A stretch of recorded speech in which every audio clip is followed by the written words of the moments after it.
أكد المستشار القانوني نهاد حجاج أن وزارة الشباب والرياضة كانت على علم كامل بالأوضاع الإدارية والمالية التي يمر بها النادي الإسماعيلي منذ قرار إيقاف مجلس الإدارة السابق برئاسة المهندس نصر أبو الحسن وأحالته إلى النيابة العامة.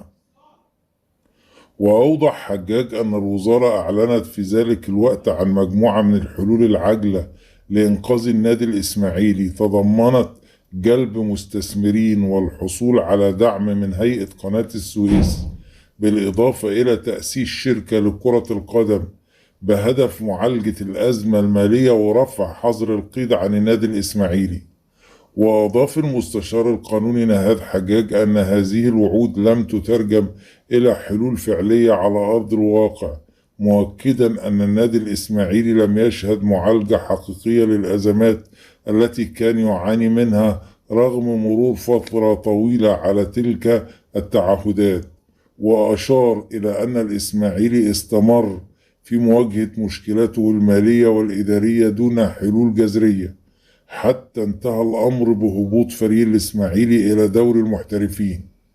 واختتم المستشار نهاد حجاج تصريحاته بالتأكيد على أن ما حدث من وجهة نظره يثبت أن التدخل الحكومي في إدارة الملف كان سلبيا ومعيبا، وأنه لم ينجح في تحقيق الأهداف التي أعلن عنها سابقا، بل انتهى بهبوط أحد أعرق الأندية في الكرة المصرية وهو النادي الإسماعيلي.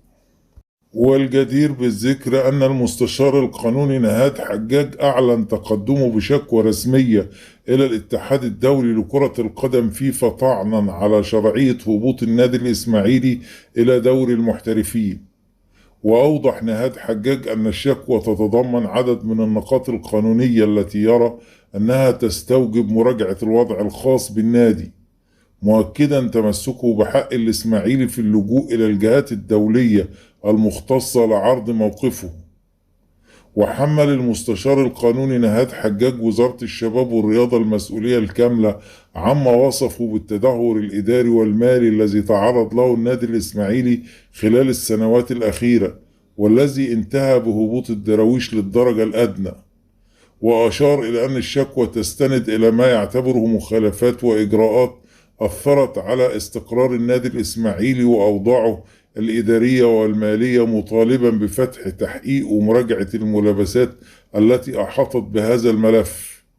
وتأتي هذه الخطوة في إطار التحركات القانونية المستمرة المرتبطة بأزمة النادي الإسماعيلي في ظل الجدل الدائر حول مستقبل النادي بعد إعلان الهبوط رسميا واستمرار دوري الموسم المقبل ب20 فريق فقط، أي هبوط الدراويش إلى دوري المحترفين.